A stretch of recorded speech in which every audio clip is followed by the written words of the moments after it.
Welcome to The Explainer. Today we're diving headfirst into a really fascinating and honestly deeply unsettling phenomenon based on some documented first-hand accounts. We are looking at the terrifying reality of late-night isolation. I mean, we've all been there, right? You're out on the road, you're exhausted, and you pull off the highway for some fuel or just a quick rest. But what happens when that totally mundane, everyday pit stop suddenly turns into a trap? Seriously, think about it for a second. Have you ever felt just completely, utterly isolated at a late-night gas station? You kill the engine, you step out of your car, and the air is just dead still. The glowing canopy lights are way too bright, and you suddenly realize you're the absolute only person around for miles. It's this incredibly eerie, almost primal feeling of exposure. You see, late-night gas stations are what we call the ultimate modern liminal space. They're spaces of transition, places you just pass through, but you never actually stay. And when these spaces totally empty out in the dead of night, the normal rules of society kind of just start to fray at the edges. That isolation breeds extreme vulnerability. And, as you'll see in the 3 true accounts we're unpacking today, that vulnerability invited pure terror. Act 1. The blood-drenched customer. So, this first situation is a total slow burn that violently shatters the excruciating boredom of a solitary graveyard shift. Our source describes working the 11 p.m. to 7 a.m. shift at this isolated convenience store way out in the middle of nowhere.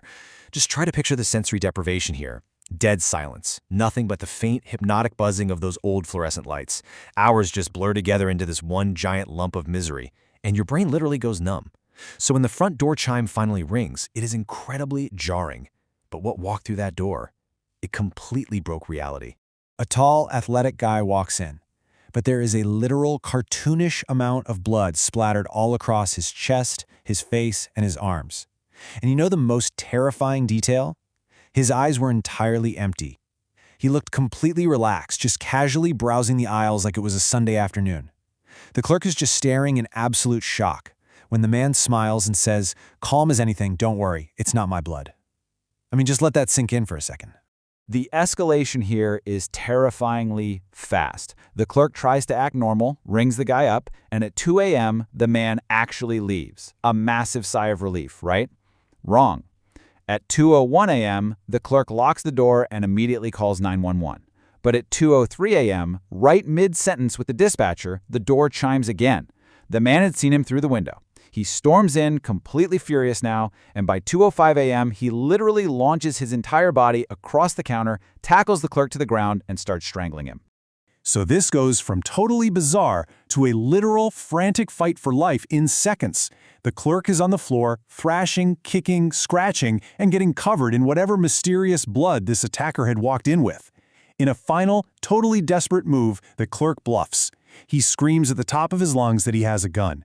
And miraculously, the bluff works. The attacker bolts, drives off into the night, and even though the police show up 10 minutes later, the man is literally never found.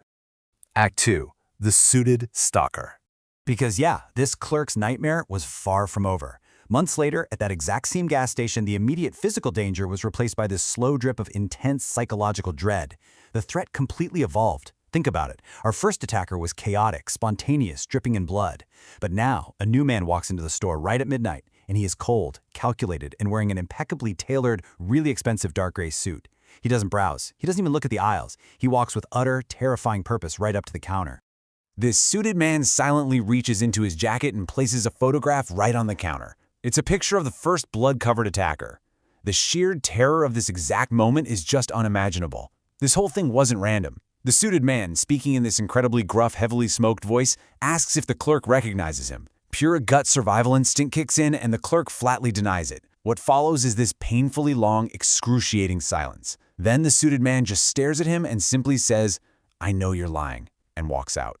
And that triggers a methodical, completely terrifying stalking campaign. First, this same silver SUV starts parking across the street during his day shifts. Then, it follows the clerk and parks at his local grocery store. Soon after that, the SUV is parked directly on his quiet residential street. Now the clerk is terrified of getting dragged into whatever illicit underworld this is, so he refuses to call the police. But that leaves him totally exposed. 3 weeks later, he's jerked awake by a fist-sized rock shattering his living room window in the middle of the night. It was a silent, incredibly violent message. Act 3, The Truck Bed Terror. All right, we are shifting gears now from a stationary graveyard shift to a high-octane fight for survival out on the open highway. 45, that is the number of minutes our next victim made it into a grueling 3-hour drive home after a really massive physical shift at a job site. Extreme fatigue is setting in. His eyelids are drooping, his brain is basically turning off. He needs caffeine, sure, but more importantly, he just needs to close his eyes, which forces a fateful decision. So at 11 p.m., he pulls off the highway into a gas station. He fills up the tank, has a cigarette, and decides to park over in the corner of the lot for a quick 1-hour nap in the cab of his older truck. Connecting this back to our earlier point about isolation, how completely innocent does a quick nap in a well-lit empty lot seem? It seems totally fine. That is, until you realize that in the shadows, you might not actually be alone. He wakes up about an hour later, feels slightly refreshed. The few cars that were there are long gone. He pulls back onto a completely dead highway, just totally zoning out on autopilot. But about 20 minutes in, he starts hearing this faint thumping sound coming from his open truck bed. He ignores it at first, figuring it's just a loose tool or something. But it gets really annoying, so he slams his hand hard against the interior of his cab in sheer frustration. And then, the noise immediately stops. What follows is 10 minutes of deeply unsettling dead silence. And then, out of nowhere, a deafening crack from directly behind the driver's seat, literally like a rock smashing right into the glass. He checks his rearview mirror and sees a man in a hoodie literally standing up in the bed of his truck. The guy is barbarically smashing the glass divider with some kind of metal tool, trying to claw his way into the cab. And remember, the truck is flying down the highway at full speed. The driver violently swerves in absolute terror. The truck spins entirely out of control, skidding wildly across the lanes and nearly flips over before finally grinding to a halt half on the shoulder. A massive surge of adrenaline kicks in right then. The driver rips off his seatbelt, throws his door open, and runs around to the back to confront this psycho. He sees the guy in the hoodie jump out of the bed and absolutely sprint toward the highway tree line. The driver actually chases him for a few seconds before the terrifying reality sets in. It is pitch black out here. He has no idea if this man is armed, and he's completely alone in the woods. So he runs back to his truck, speeds away, and eventually pulls over again further down the road to inspect the damage. The glass is all spiderwebbed. But when he looks into the truck bed, he sees what the stowaway left behind. It's this small trash bag, maybe the size of 2 fists, wrapped tightly over itself. It looks wet. And as he gets closer, it smells absolutely disgusting, literally like rancid, rotting meat. Completely grossed out and terrified, he grabs the bag and just chucks it deep into the woods.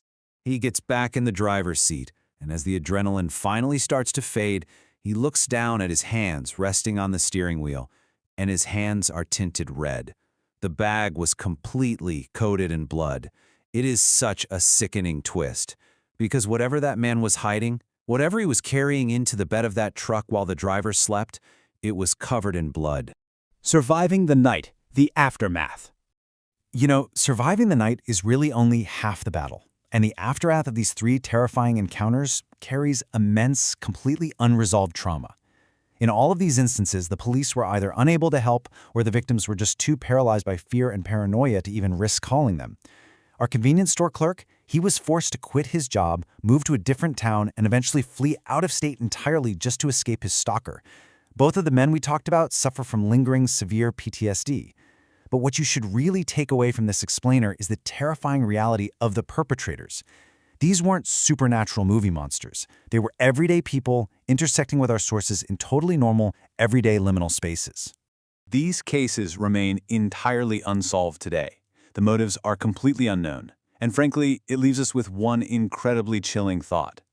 The next time you're absolutely exhausted on a road trip and you pull into a brightly lit but utterly deserted gas station to just close your eyes for a minute, who might be watching you from the dark? Thank you so much for joining me on this explainer. Stay safe out there.